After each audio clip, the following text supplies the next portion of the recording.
Morning आप सभी को। मैं साधना स्टडी विद साधना में एक बार फिर से आप सभी का स्वागत है। आज हम देखेंगे रेयान की विशेषताएं के बारे में जानेंगे, क्योंकि हम कल जो उसके प्रकार के बारे में पढ़े थे कि कितने प्रकार के होते हैं, कौन कौन उसके पिता माने जाते हैं, जन्मदाता के बारे में बताए थे। तो जितना इम्पोर्टेंट था कल मैंने बता दिया था, और जो भी इम्पोर्टेंट होता है वही मैं लाती हूँ, और फालतू का मैं इसमें कुछ नहीं ऐड करती, क्योंकि फैक्ट जो पूछता है तो ये अपने यूपी टीएसटी फीसटी के लिए, डीएसएसबी के लिए, जितने भी टीएसटी फीसटी होते हैं होम साइंस में सारे यहाँ पे इंक्लूड है। ठीक है, आप अगर इसे पढ़ेंगे तो बेनिफिट होगा।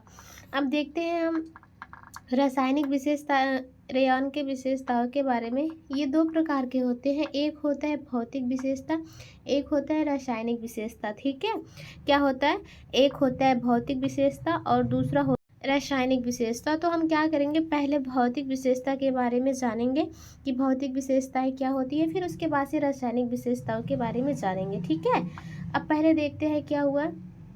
देखेंगे कि इसका संगठन पूछता है, अगर संगठन इसका किसका है तो हमने पहले ही बताया था सेलुलोज से होता है और रसायन से होता है। इसमें 50% सेलुलोज होते हैं, 50% क्या होते हैं, रसायनों का प्रयोग होता है। ठीक है, तो यहाँ से ये बनते हैं, तो सेलुलोज का निर्माण होता है। उसके बाद से फिर पूछ लिया जाता है कि जो इसके संगठन सूक्ष्मदर्शी रचनाएं होती हैं, मतलब माइक्रोस्कोपिक रचनाएं होती हैं, वह कैसे होती हैं। ठीक है, तो देखने पर कैसे लगता है, अगर इसको हम माइक्रोस्कोप से देखते हैं तो जो रेयॉन के रेशे होते हैं वो किस प्रकार से दिखते हैं। तो सबसे पहला जो होता है हमारा विस्कस रेयॉन, ये दांतेदार किनारी वाला होता है। अगर इसको हम माइक्रोस्कोपिक से देखेंगे तो दांतेदार दिखाई देती है। ठीक है, किनारी वाला।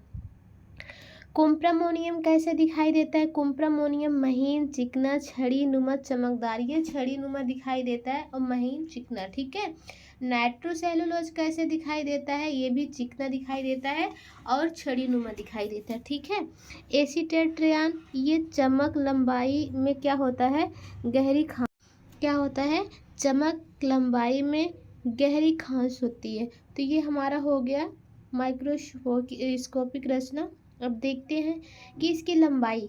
ठीक है, लंबाई अगर रेयॉन को पूछता है तो यह लंबाई वांछित होती है, मानव निर्मित होती है, तो जितना अनुसार अपने अनुसार व्यक्ति कर सकता है। ठीक है, इसका व्यास स्फीनेड के छिद्रों से व्यास का पता लगाया, व्यास पर आधारित होता है। जानते हैं जो हमने बताया था कि स्पिनिरेट ऐसे होता है, ऐसे करके इसमें से हम महीन मोटा जैसा भी धागा हमें प्राप्त करना होता है हम यहाँ से प्राप्त कर लेते हैं। ठीक है, क्योंकि जब हम कोलाइडल घोल को इसमें डालेंगे स्पिनिरेट से तो इसके छिद्रों से हमें धागा प्राप्त होगा। तो हम क्या करेंगे, अपने अनुसार इसके व्यास को उसके मोटे पतले कर सकते हैं। ठीक है, मजबूती कैसी होती है, तो ऊनी से अधिक होती है, रेशम से कम होता है। ठीक है, इसकी मजबूती रेयॉन की जो ऊन के रेशे होते हैं उससे कम, उससे ज़्यादा होती है और रेशम से कम होता है। ठीक है, इतना आपको समझना है। और फिर इसके चमक क्या होते हैं, चमक सफ़ेद परंतु अन्य रंगों में भी रंगा जाता है। रेयॉन का क्या होता है, अन्य रंगों में भी रंगा जाता है। इसका प्राथ्यास्थ जो होता है यह पर्याप्त मात्रा में होता है, अधिक प्रतिस्कंदता भी ऊन से कम होता है। ठीक है, जो इसकी प्रतिस्कंदता है वह सबसे ज़्यादा ऊनी रेशों में होता है, तो उससे कम होता है। धूप एवं प्रकाश का हानिकारक प्रभाव पड़ता है। हमारे रेयॉन के रेशे में क्या होता है, उसमें धूप का प्रभाव हानिकारक होता है। ठीक, अब देखते हैं ताप एवं विद्युत संवाहकता। ठीक है, यह क्या होता है, निर्माण विधि पर आधारित होता है, जैसे हम निर्माण करेंगे। रगड़ एवं घर्षण क्या होता है, हानिकारक होता है। ठीक है, जब भी हमें इसको सावधानी से धोने की आवश्यकता होती है। संकुचन क्या होता है, रेयान में सिकुड़ने का अवगुण विद्यमान होता है। ये क्या होता है ना, कॉटन के से मिलता है, बनता है, तो इसमें भी सिकुड़ने का गुण विद्यमान होता है।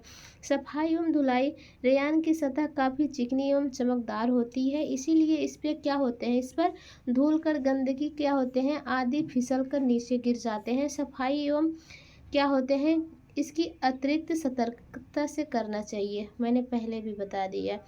फफूंद एवं कीड़े हानिकारक होते हैं, क्योंकि कॉटन के कपड़े पे फफूंद एवं जो कीड़े होते हैं वो हानिकारक होते हैं। ठीक है, आगे देखते। अब फैक्ट ये है कि ये जलने पर कैसे दिखते हैं, जलने पर ये किसके समान गंध उत्पन्न करते हैं, तो जलने पर रुई, कागज़ जैसी गंध होती है और इसके जो रंग होते हैं वह भूरे रंग के होते हैं। यह गीली अवस्था में 40 से 70% तक अपनी मजबूती को खो देता है, ठीक है रेयॉन। उसके बाद से हम देखते हैं आगे क्या होता है। आगे हम देखेंगे रासायनिक विशेषता। रासायनिक विशेषता में क्या देखेंगे कि जो अम्ल का प्रभाव होता है, हल्के अम्ल का अच्छा प्रभाव होता है। सल्फ्यूरिक, नाइट्रिक एसिड नकारात्मक प्रभाव पड़ता है, ठीक है। इसका जो होते हैं नकारात्मक प्रभाव पड़ते हैं। और क्षार क्या होता है, क्षार का प्रभाव सोडियम हाइड्रोक्साइड अमोनिया रेशे को नष्ट कर देते हैं। तो ऐसे ही, ठीक है, क्षार का प्रभाव पड़ता है। उसके बाद से क्या होता है, ब्लीच का प्रभाव। ब्लीच जो होता है,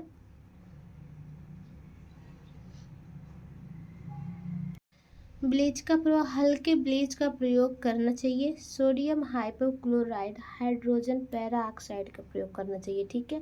अगर पूछ लिया जाए रेयॉन के कपड़े के लिए कौन से ब्लीच का प्रयोग करना चाहिए, तो sodium hypochlorite hydrogen peroxide का प्रयोग करना चाहिए। पसीने का कोई प्रभाव नहीं पड़ता है, रंगाई कोई भी रंग चढ़ जाता है। सफ़ेद होता है तभी रेशा रंग क्या होता है, सफ़ेद होता है तो पक्का चढ़ता है। आई होप देखिए आज हम क्या करें, रेयॉन का क्लास भी समाप्त हो गया है। हमारे रेयॉन की लास्ट क्लास थी, इसकी विशेषताएं, रासायनिक भौतिक विशेषताएं के बारे में हम लोग जाने, ठीक है। आगे क्या है, जैसे कि आप सब जानते हैं आगे हम क्या पढ़ाएंगे, नायलॉन। नायलॉन हमारा और बचा हुआ है। जब नायलॉन को हम पढ़ा लेंगे उसके बाद से आ जाएंगे स्पिनिंग पे, क्योंकि जो इम्पोर्टेंट जिससे पेपर में क्वेश्चन बनते हैं उसी को हम पढ़ाएंगे, ज़्यादा इधर उधर का नहीं पढ़ाएंगे। और उसके बाद से कताई पढ़ाएंगे, बुनाई पढ़ाएंगे, ये जो मेन होता है, रंगाई पढ़ाएंगे। फिर क्या करेंगे, उसके जो कढ़ाई होते हैं उसके बारे में जानेंगे। और अपना ये चैप्टर जल्दी से क्लोज करके फिर हम होम मैनेजमेंट पे आ जाएंगे। फिर मैनेजमेंट पढ़ाने के बाद न्यूट्रिशन साइंस पे आएंगे। उसके बाद से एक्सटेंशन एजुकेशन, फिर हमारा आ जाएगा क्या कहते हैं, चाइल्ड डेवलपमेंट, ठीक है। इसके बाद से हम क्या करेंगे, आगे अपनी क्लास जितने भी प्रैक्टिस सेट हैं, जितने भी क्वेश्चन बनते हैं नए नए, उसको भी बताएंगे, ठीक है। तो क्लास देखने के लिए बहुत बहुत धन्यवाद आप सभी को। Thank you.